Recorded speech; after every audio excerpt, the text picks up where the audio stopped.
Първото впечатление е тази огромна постройка, която е правена преди много години и внушителността на архитектурата, която е тук.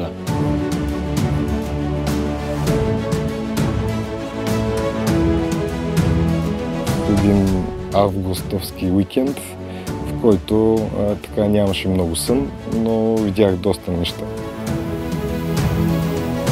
Сега пиша писмо на синът ми. Той в този лагер няма право до достъп до интернет.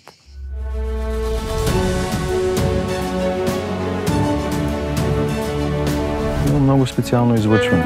Светът е много по-различен. Това място някак да се опише, само човек може да го изпита. Една седмица лишаваш семейството, лишаваш себе си от почивка и идваш тук да работиш.